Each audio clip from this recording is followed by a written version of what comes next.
In this video, we will learn how to use Excel to find the correlation and the covariance to measure the association or relationship between two variables.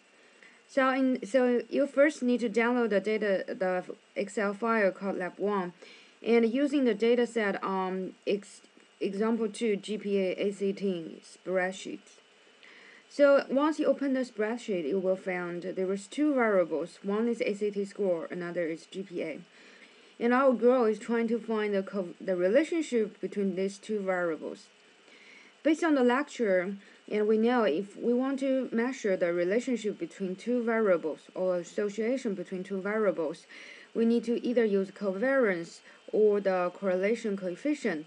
So the question is, how can we use Excel to get it? In the lecture, we mentioned we can use two commands or two functions. One is Correl, another is covariance.s to get the correlation and the covariance respectively. So in this video, we will learn how should we get it. So let's see. First, we want to get our covariance. And we are looking for the sample covariance.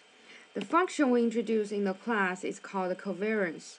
So you should type in equal sign every time you use the function in Excel, and type in covariance dot s. So dot s stands for the sample. If you're looking for the population covariance, you should type in dot p. So now, following dot s, type in parentheses. And now you can look at the hint. Here we require two array 1 and array 2. Actually, the array means the variable's value. One variable's value and the common, another variable's value. So let's choose the first variable's value.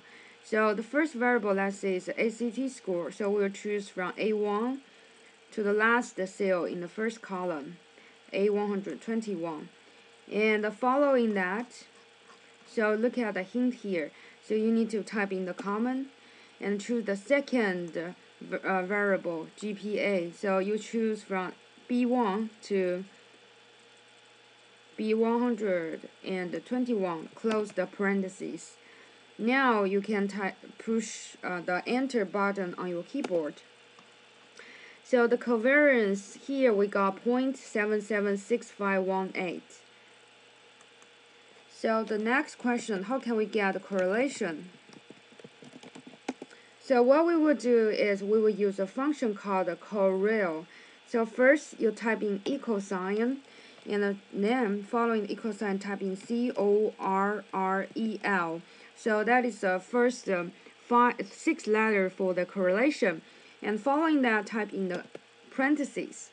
Again, we will choose the first column and type in common and choose the second column. So let's choose the ACT score first. And the common. And choose the second variable, GPA score. And once you've finished, close your parentheses and push the enter button on your keyboard.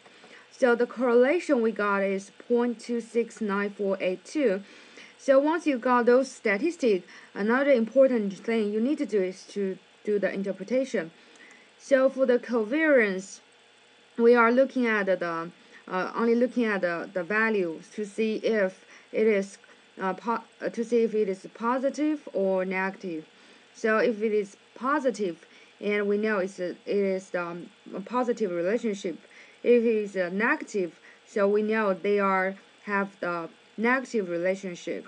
For the correlation, we're looking at two things. One is the sign. The another is look at the absolute value for the correlation. So if the sign is positive, so we also can get the conclusion that is these two variables has positive relationship. And if the value is more than 0, and we got these two variables has negative relationship. And also we need to check the absolute value of correlation. If the absolute value is close to 0, we will see the relationship is very weak. If the correlations absolute value is close to the positive 1, and we will see they have a very strong relationship. So for this example, what we found is both covariance and correlation larger than 0, and we know this relationship ACT score and the GPA score are positive relationship. And looking at the correlation, and the absolute value for correlation is equal to 0.269482. So this value is closer to 0 and is relatively further from 1. So which means we have a weak positive relationship between ACT score and the GPA.